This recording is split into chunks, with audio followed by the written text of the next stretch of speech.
STM PhD.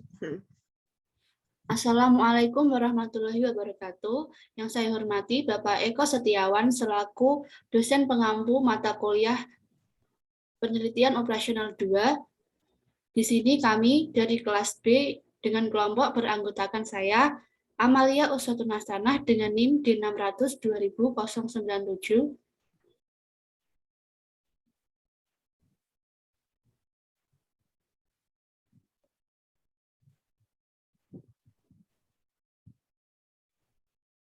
Perkenalkan, saya Fadila Ines Widiawati dengan NIM D600-200-107. Dan saya Faisal Fatmadiah dengan NIM D600-200-108. Baik, di sini kami akan membuat video tentang tugas akhir dari mata kuliah ini, yaitu tentang proses stokastik.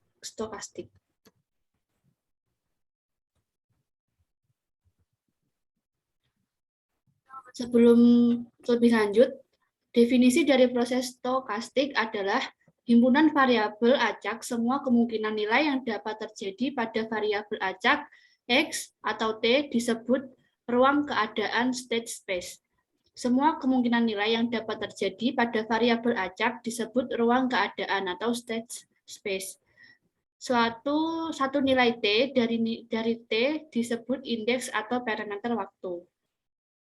Sedangkan stokastik sendiri dahulu dimanfaatkan sebagai model yang menggunakan probabilitas lebih disenangi dibanding model deterministik. Pengamatan dilakukan pada saat waktu yang berbeda-beda. Stokastik ini tidak dilakukan pada satu periode waktu tertentu, sehingga menyangkut masalah probabilitas. Di dalam fenomena fisika sosial teknik manajemen saat ini sedang diselidiki merupakan fenomena yang random dengan suatu probabilitas. Proses stokastik atau stochastic process adalah himpunan variabel random yang merupakan fungsi waktu time dari parameter waktu. Di sini diartikan dalam arti luas proses stokastik disebut dengan proses random. Di sini bentuk proses dari stokastik yaitu jika T 0,1, 2,3 dan seterusnya, maka proses ini berparameter diskrit dan biasanya disingkat dengan notasi. Jika T di mana T lebih besar daripada 0, maka proses stokastiknya berparameter kontinu dan dapat dinyatakan dengan notasi X atau T lebih besar daripada 0. Contoh yang pertama pada proses ini yaitu sebuah dadu yang dilempar. Bisa dibaca, yaitu seandainya variabel random xn menyatakan hasil lemparan ke n, di mana n lebih besar dari 1, maka xn merupakan himpunan variabel random untuk n yang berbeda dan didapat variabel random yang berbeda. Xn ini membentuk proses stokastik. Dan selanjutnya, bila seandainya yn atau banyaknya 6 yang tampak dalam lemparan pertama akan menghasilkan variabel yn, yaitu y1 0,1, y2 0,1,2, y3 0,1,2,3, dan seterusnya. Jadi yn adalah di mana n-nya lebih dari 1, dan dia merupakan himpunan variabel random, dan ini termasuk merupakan proses stokastik. Selanjutnya itu bila Zn menyatakan titik yang tampak maksimum, yaitu Zn lebih besar dari sama dengan 1, juga merupakan proses stokastik. Contoh yang kedua yaitu terdapat R buah kotak yang tersedia tak terhingga. Jadi di dalam kotak ada sebuah bola. Bola dimasukkan dalam kotak tersebut secara acak dan Xn menyatakan banyaknya kotak. Jika Xn dan N merupakan lebih besar dari 1, itu merupakan salah satu contoh proses stokastik. Dan seandainya Yn menyatakan bola yang masuk pada nomor 4, kotak nomor 4 setelah lemparan ke N, di sini N yang lebih besar dari 1 juga merupakan proses stokastik. Contoh yang ketiga yaitu pandangan variabel random yang menyatakan banyaknya pengunjung yang masuk ke dalam toko swalayan selama satu periode waktu tertentu. Lalu himpunan X dalam waktu tersebut dinyatakan merupakan proses stokastik. Spesifikasinya yaitu himpunan-himpunan harga yang mungkin untuk satu variabel random dari suatu proses stokastik. Sedangkan parameter stokastik sendiri merupakan parameter waktu dan parameter ini merupakan parameter kontinu jika T merupakan suatu interval dengan panjang positif. Dan parameter diskrit jika T merupakan himpunan bagian dari suatu yang bilangan tersebut merupakan bilangan bulat. Sedangkan proses stage S proses tadi merupakan proses stokastik dengan parameter diskrit, dapat menghasilkan ruang stage diskrit. Proses stokastik dengan parameter diskrit dapat menghasilkan ruang state kontinu. Proses stokastik dengan parameter kontinu menghasilkan ruang state diskrit. Proses stokastik dengan parameter kontinu menghasilkan ruang state kontinu. Sehingga dari kesimpulan ini, dari contoh-contoh di atas, maka contoh yang saya sebutkan tadi, di mana dadu yang dilempar menghasilkan 6 buah angka, 6 buah sisi merupakan suatu proses stokastik. Di mana proses stokastik ini merupakan proses dengan parameter diskrit. Ruang state proses stokastik ini yaitu 1 sampai 6 yang bersifat diskrit. Selanjutnya akan dijelaskan oleh teman saya yaitu Faiza Fatmadiah. Oke, di sini saya akan menjelaskan tentang fenomena antrian. Untuk pengertian dari antrian itu sendiri, antrian merupakan suatu keadaan yang diharuskan seseorang untuk menunggu supaya mendapatkan layanan dari suatu pelayan atau fasilitas layanan. Kejadian ini biasanya di dalam kehidupan sehari-hari itu, misalnya jikalau kita pada antrian di swalayan ataupun kita antrian di suatu halte untuk menunggu bis di saat kita mau pergi berpergian. Lalu untuk antrian ini akan muncul dikarenakan adanya kebutuhan akan layanan yang melebihi batas. Dalam arti singkatnya, antrian ini akan muncul jikalau suatu pelayan itu melebihi batas dari biasanya atau terjadinya customer atau pelanggan yang melebihi batas. Untuk keadaan populasi yang akan dilayani atau calling population, karakteristik dari populasi yang akan dilayani dapat dilihat menurut ukurannya, pola kedatangan, serta perilaku populasi yang akan dilayani. Menurut ukurannya, populasi yang akan dilayani biasanya terbatas atau finite. Bisa juga tidak terbatas atau infinity. Pada kasus antrian, yang saya ambil ini adalah antrian busway, ini populasi yang dilayani tidak terbatas atau biasa disebut dengan infinity. Pola kedatangan bisa teratur, bisa juga acak atau random. Pola kedatangannya yang bersifat acak dapat digambarkan dengan kondisi distribusi statis dan dapat ditentukan dengan dua cara, yaitu kedatangan persatuan waktu dan distribusi waktu antar kedatangan. Untuk dalam sistem antrian ada beberapa komponen dasar yang harus diperhatikan agar penyedia fasilitas layanan dapat melayani para pelanggan dengan pelanggan yang datang.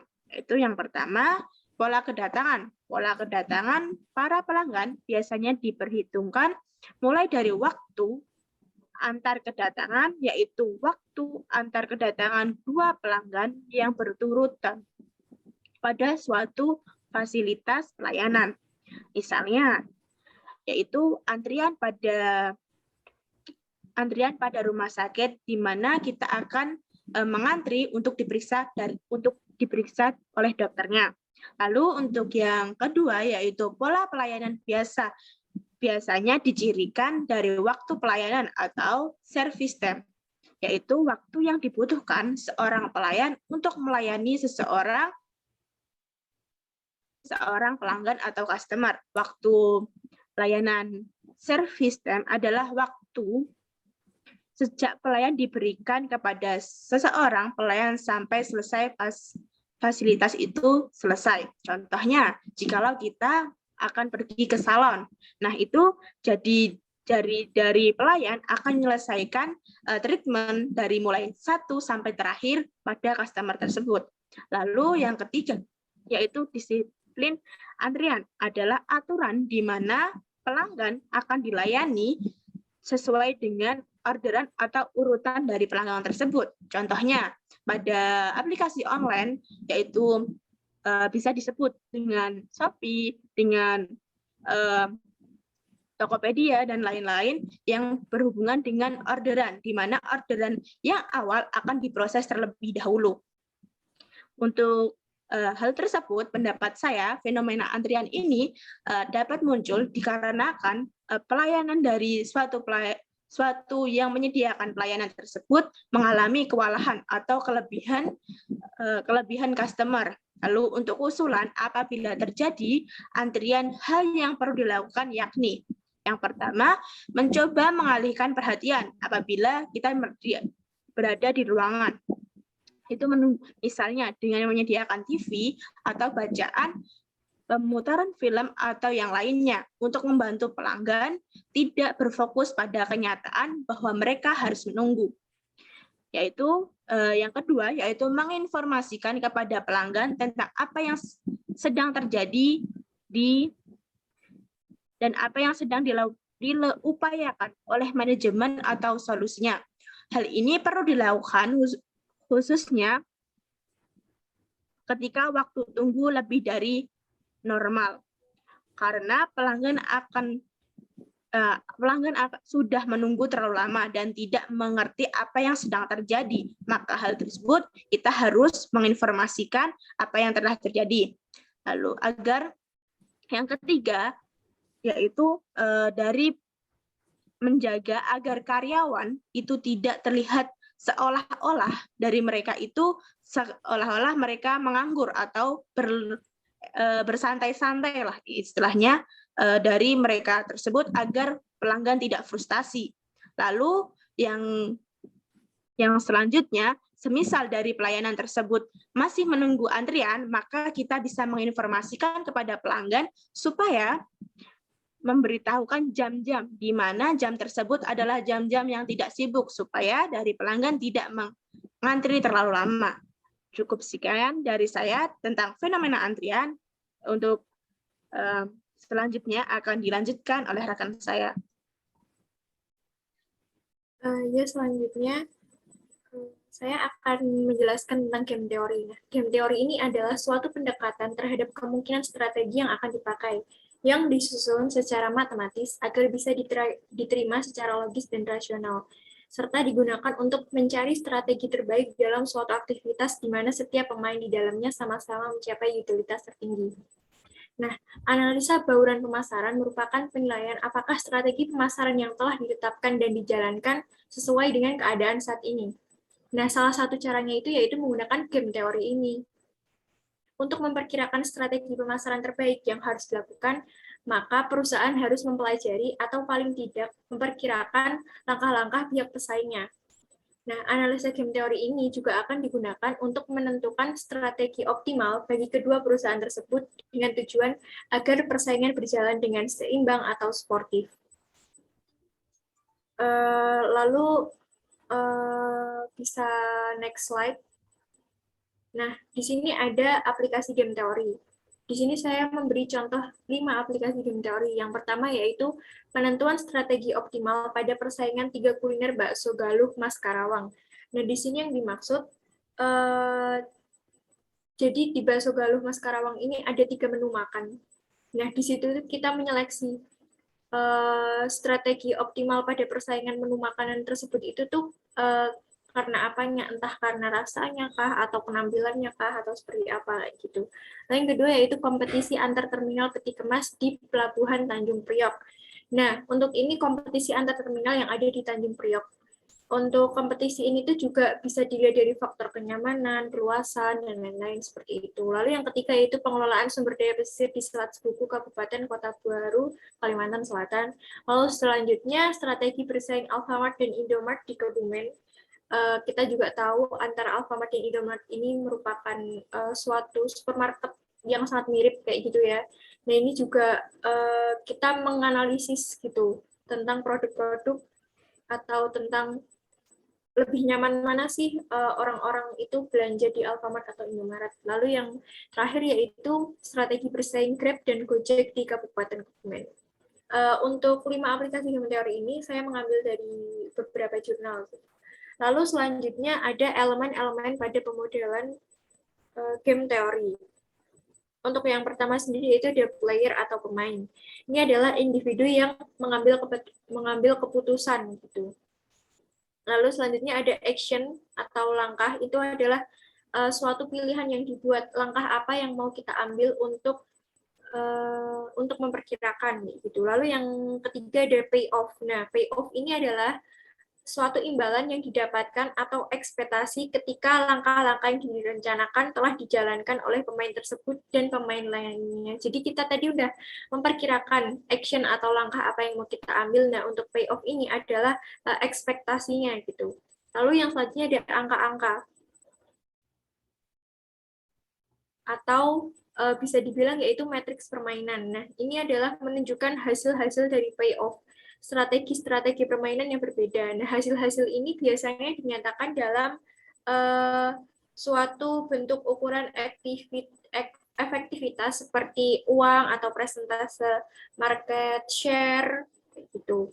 Lalu selanjutnya yaitu ada maximizing player. Nah, untuk maximizing player ini pemain yang berada di baris dan yang memenangkan atau memperoleh keuntungan permainan. Lalu selanjutnya itu ada strategi permainan, yaitu rangkaian kegiatan atau rencana yang menyeluruh dari seorang pemain.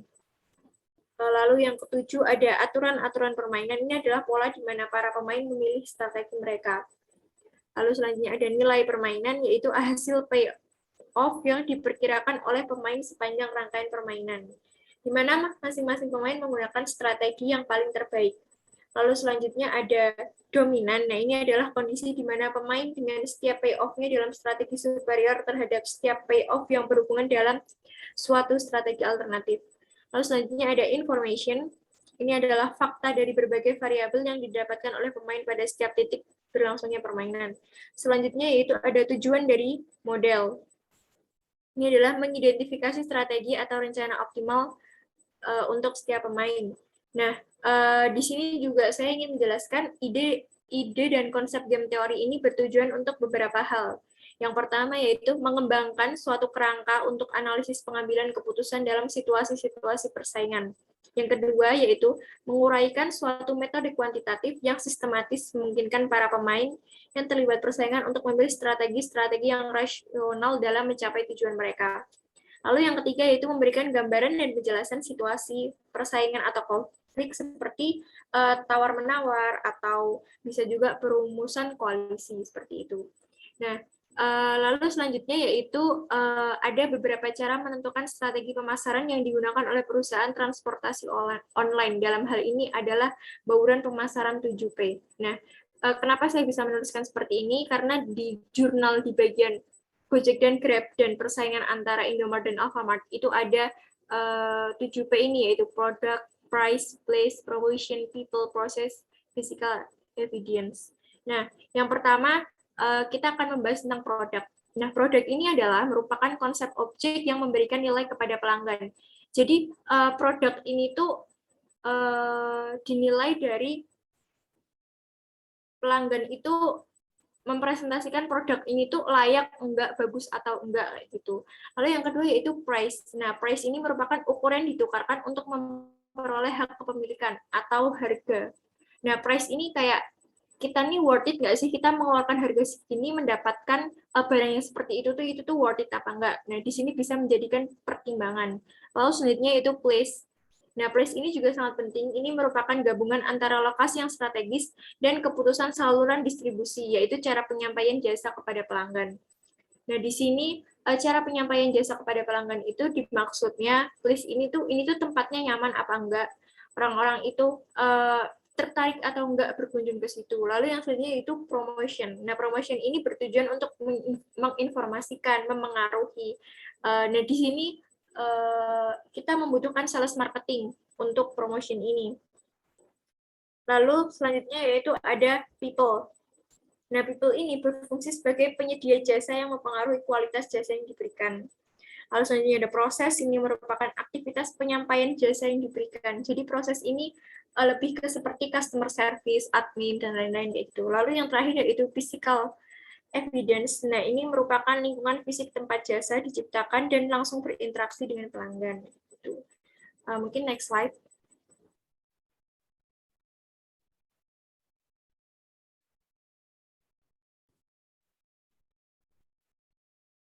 Nah, yang terakhir yaitu keterbatasan dari game teori. Meski game teori ini merupakan bidang kajian yang sangat relevan dan menarik, teori ini belum memperoleh porsi penerapan yang memadai. Dikarenakan keterbatasannya, yaitu yang pertama, game teori ini terlalu statis dan kering, dikarenakan hanya permainan aljabar dan logika dengan asumsi-asumsi tertentu. Sulit dipelajari juga karena persyaratan matematikanya. Kenapa saya menuliskan seperti ini? Karena perhitungan matematika di game teori ini benar-benar harus dipelajari dari nol, dan kita harus benar-benar memahaminya secara paham. Kalau tidak akan mengalami kesulitan perhitungan seperti itu. Lalu yang kedua yaitu kesulitan untuk menarik perampatan atau generalisasi dari game teori. Karena game teori ini biasa dibangun di atas perangkat asumsi dan hanya memasukkan beberapa variabel saja. Maka penyelesaian yang ditawarkan cenderung bersifat spesifik dan kontingentif. Di sini kesulitan untuk menarik perampatan atau generalisasi ini karena yang pertama itu kita hanya mengira-ngirakan pesaing itu seperti apa. Jadi kita belum tahu pastinya gitu. Belum tentu pesaingnya kayak gitu. Belum mungkin pesaingnya punya kayak plan cadangan atau seperti apa. Jadi ini belum 100% valid untuk game teori ini. Itu kelemahannya. Lalu yang ketiga yaitu game teori ini dapat diaplikasikan ke dua pemain, namun akan terjadi masalah ketika diaplikasikan lebih dari dua pemain. Seperti contoh jurnal yang pertama tadi, yaitu yang saya sebut aplikasi yang pertama itu tentang bakso itu. Nah, itu tuh juga banyak terjadi kesalahan dikarenakan kurang efektif apabila kita mempunyai dua variabel tapi menggunakan sistem game teori ini. Mungkin itu dulu penjelasan game teori dari saya dan penjelasan dari teman-teman saya dari proses stokastik, lalu ada proses antrian dan game teori. Mungkin sekian dari kelompok kami. Apabila dari kelompok kami ada kesalahan dan kekurangan, mohon maaf. Terima kasih. Wassalamualaikum warahmatullahi wabarakatuh.